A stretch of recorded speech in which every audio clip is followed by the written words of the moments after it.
መንሱር ለማግባት እንደዚህ ትላለህ ብለህ ታውቃለህ? 00 የትም ያልተነዳሽ ምናምን የሚባሉ ነገሮች አሉና ወይስ ምንድነው የምትለው? እውነቱን ለመናገር ቴዲ ያላገባች ሴት ክብረ ንጽህናዋ ክብር ነው፣ ምንም ጥያቄ የለው። ምንም እንደ ሰው ክብረ ንጽህና ያላትን ሴት በትዳር ማግኘትና ከክብረ ንጽህና በኋላ ፉንቀማ ሳይገባልኝ አይቀርም። አዎ አፈቀርኩት እኮ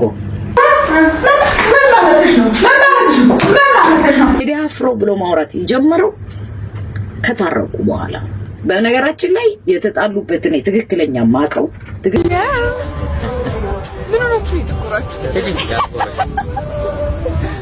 ቴዲ አፍሮ እንዲያንገቱን በቢላዋ እኔ በህይወት እያለሁ ቴዲ አፍሮ ሰይፉ ጋር ከገባ እኔ በቃ ሬዲዮ ምናምን ሁሉ በቃ አልሰራም አላውቀውም ማለት ነው። አይገባም።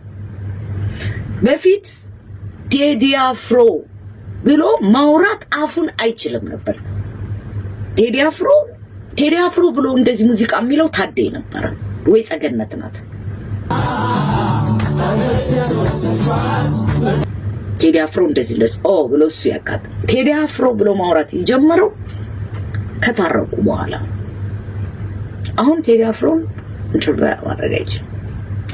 ቴዲ አፍሮ ሻይለው እሱ እናውቃለን። ስለዚህ ምንድነው እንትን ነው ጥያቄ የለውም። በቃ አደረገችው፣ ልክ ነው መሆን ነበረበት።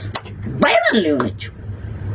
ቫይራል ስክሮል ስናደርግ እነሱ ናቸው አይደል እንዴ? ባለቤቴ ሁሉ ጊዜ ምን ይለኛል፣ ልጆችን ስታወሩ በቁመታቸው ልክ ዝቅ ብላችሁ አውራቸው ይላል። ተናግሬያለሁ። ሰይፉ ልክ እንደዚህ የሚሆን የጠበቀ አይመስለኝም። ሰይፉ ያረጀ እንዴ በቃ ጫማ ሲለካካው የዛ ሰዓት ላይ ብሎ ስኮርፓፕ ብሎ ኡቭ አድርጎ ማምጣት ነበር። በምን ተጣሉ? ታቀሳስረኛለች ካሁን ሪከርድ ታስደርገኝ። በምን ተጣሉ ትለኛለች። እኔ በተጣሉበት ተጣልተዋል። በነገራችን ላይ የተጣሉበትን ትክክለኛ ማቀው ሞሬተር ቴንኪው ልንገራችሁ አይደለም በሚስቱስ ምናምን አይደለም በሱ ብቻ አይደለም። እኔ እሱን ታሪክ አላቅም። እኔ እንትና ብሎኝ አታቀሳስሩኝ። እኔ እሱን ታሪክ አላቅም። እኔም ማቀው ልንገራችሁ። ለምን ይዋሻል የሚል ፕሮግራም ነበረው ሰይፍ። እዛ ሰዓት ላይ የቴዲ አፍሮ ዘፈንና የሆነ አንድ ሶዳንኛ ዘፈን በእንጀራው ነው የመጣበት ዴፊኒትሊ። ከዛ በኋላ ይሄን ነው ማቀው። ለረጅም ጊዜ እኮ ነው በቃ። እኔ አላቅም ሮዳስ፣ እኔ ማላቀውን አላቅም። አውቃለሁ፣ ይሄኛውን አላወራም። እኔ በጣም ክብር አለኝ፣ ተናግሬያለሁ። በጣም ነው የምወዳት አምለሰትን። እኔ ቴዲ አፍሮን ኢንተርቪው እንዳደርገው ያደረገችኝ አምለሰት ነች። መኪና ከሌለ ቤት ከሌለ ገንዘብ ከሌለ ወደ እኔ እንዳትመጣ ትሽ። እኔ ማገባት ሚስት ክብረ ንጽህናዋን የጠበቀች ናት እና የሚያሉ ያወራሉ። መንሱር ለማግባት እንደዚህ ትላለህ ብለህ ታውቃለህ? 00 የትም ያልተነዳሽ ምናምን የሚባሉ ነገሮች አሉና ወይስ ምንድነው የምትለው? እውነቱን ለመናገር ቴዲ ያላገባች ሴት ክብረ ንጽህናዋ ክብር ነው፣ ምንም ጥያቄ የለው። ምንም እንደ ሰው ክብረ ንጽህና ያላትን ሴት በትዳር ማግኘትና ከክብረ ንጽህና በኋላ የሚመጣው በተለይ አሁን ለምሳሌ አግብታ የፈታች ሴት ከሆነች ስለዚህ ጉዳይ ልታስባት ማንነቷን ነው የምታይ። ግን ምንም ያላገባች ሴት በክብረ ንጽህና አግኝተ ማግባት የመሰለ ነገር የለም። በጣም ትልቅ እድል ነው። ቢኖር የመጀመሪያው ምርጫዬ ያላገባች ያልወለደች ከሆነች እኔ የማገባው። እኔ ሴት ልጅ አግብታ ወልዳ ጥሩ ስብዕና ካላት ችግር የለም። ሳታገባ ግን ልጃገረድ ሁና ብትመጣ የተለየ ክብር ይኖረኛል ለዛ ሴት። ለምን? ክብረ ንጽህናን መጠበቅ ክብር ነው ብዬ ነው የማስበው። በኦርቶዶክስ ሙሰደው በእስልምና ሙሰደው ከትዳር በፊት የሚደረጉ ነገሮች ዝሙት ኃጢአት ነውና ኦፍኮርስ ከትዳር በፊት የተፈጠረ ነገር ካለ ያው በዝሙት የሄደ ጉዳይ ነውና ክብር ኑሯት በክብረ ንጽህና ቤቷን አግኝታ አብራ መኖር ብትችል ሺዝ ላኪ። ግን ከዛ በኋላ ልጅ ወልዳ ፈታ ደግሞ በሆነ አጋጣሚ ተጋብተ ተዋውቀ ስታገባ የዛ ጥያቄ ሊኖር አይችልም። ግን አሁን ምንድነው እኔ በዛ ኤጅ ያለን ሰው እውነቱን ለመናገር ለትዳር ምርጫ አላለም። ከነደካማ ጎን የማይቀበል ሰው አይወድም። ውሸት ነው። ከነ ችግር የማትቀበለ ሴት አትወድም። ከነ ድክመቷ የማይቀበላት ወድ አይወዳት።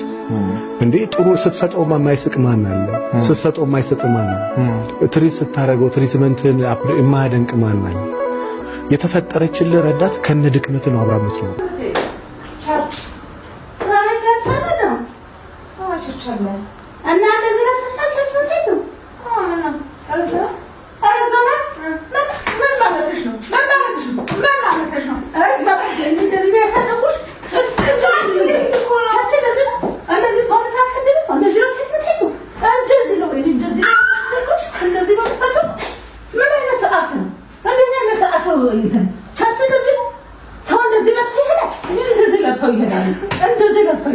ስራ ቦታ ላይ ነጮች አሉ ሁለት ጓደኛሞች ሲገናኙ ጉድ ሞርኒንግ ሃው አር ዩ ጉድ ቴንክስ ፋይ ታንክ ዩ እንዲህ ይባባላል። አለ እኔ ይኸው ቻርጀር ይዘሃል እንዴ? የሳምሰንግ ቻርጀር አለ? ቀጭኑ ቻርጀር አለ እንዴ? ፓናዶል አለ? አልፎ እንዶ ቆንጆ ነገር ከተናገረ ማታ ደውዬለን ነበር አላነሳ። በቃ አሁን እሱ ጓደኛ አለ ይላል። ሰውን ጓደኛ እንዳለኝ ነው የሚያውቀው። አይ እኮ ነው ስሪት እኮ ስርቱ በቀረብ አሁን ይሄ ምን ብዬ ነው ለሰው ማስተዋወቀው? አሁን ባትሪ ድንጋይ አልነቅለው። መጽሐፍ ቅዱስ ሳነብ ያገኘሁት አንድ ጥቅስ ወደ ሸክላ ሰሪ ቤት ሄዳለሁ፣ በዚያም ሸክላ ሰሪው ሲሰራ አየ። ይሄ ሸክላ በሸክላ ሰሪው እጅ እንዳለ እናንተም በእጄ ናችሁ የሚል ነገር ሳነብ ገረመኝ። ሸክላ ሰሪ ጭቃ ወስዶ አንዱን ጀበና አድርጎ እሳት ላይ ያቃጥለዋል፣ ሌላውን ሲኒ አድርጎ ያስመዋል። መብቱ የማን ነው? የሸክላ ሰሪው ነው። አንዳንድ ሸክላዎች ሳሎን ተቀምጠው ጌጥ ሲሆኑ፣ ሌሎች ሸክላዎች ደግሞ ምጣድ ሆኖ በየጊዜው እሳት ላይ ይጣዳሉ። ይሄም መብት የሸክላ ሰሪው ነው። ሸክላው ወይንም ጭቃው የለም ጀበና አታድርገኝ፣ የአበባ ማስቀመጫ አድርገኝ የማለት ስልጣኑ እስከምን ድረስ? እንደዚህ እንድሆን ይሄ ነገር ውስጥ እንዳልፍ የፈጣሪ ፍቃድ ከሆነ ፍቃዱን ለሱ መስጠት ያስፈልጋል ብዬ ስለማምን ይሄ እኔ በህይወቴ ውስጥ በኑሮዬ የገባኝ ነገር ነው። ዱኛል ያዩ ወንዶች ሁሉ ሲከተሉኝ ቀኑን እየዋሉ እኔ ስንጃ እኔ ልቤ ሰጋ ሲከተሉኝ ከቆላ እስከ ደጋ ውበቴ ሁሉን የማረከ እኔ እኮ ነኝ ሁሉን የታደልኩኝ። ድንገተኛውን የፈናን ሽምግልናና ትግሉ ላይ ስለሚያጠለው ጥላ ለማህበሩ አባላት አንዳንድ ነገሮችን ማለት እወዳለሁ።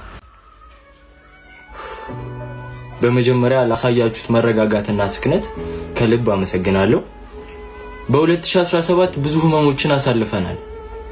በአደባባይ ተመተናል፣ ተሰድበናል፣ ብሎም ኩላሊታችንን እስከ መውሰድ እንደተደረሰ ይታወቃል። ይሁን እንጂ 2018ን ስንቀበል ያለፈን በመርሳት አዲስ ተስፋ ሰንቀን ነበር ይህን ድንገተኛ ሽምግልና የሰማነው።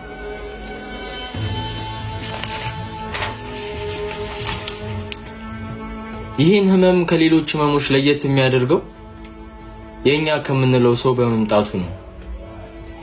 አርቲስት ህዝብ ላይ በመነሳቱ ነው። አልተዘጋጀንም ነበር። ቁስላችንን እያስታመምን ነበር። እንባችንም አልደረቀም ነበር። ሽምግልና ነው፣ ሙሉ በሙሉ አላለቀ። በአሁን ሰዓት ሽማግሌዎቹን የላከውን አካል በመፈለግ ላይ ነው የምንገኘው። ተይዘው ለማህበሩ ሞራል ካሳና ተገቢውን ቅጣት እስከሚያገኙ ድረስ የቻልነውን እንሞክራለን። አዲስ ነገር ካለ በቀጣይ ቪዲዮ ማሳወቃችሁ ይሆናል። በጽናት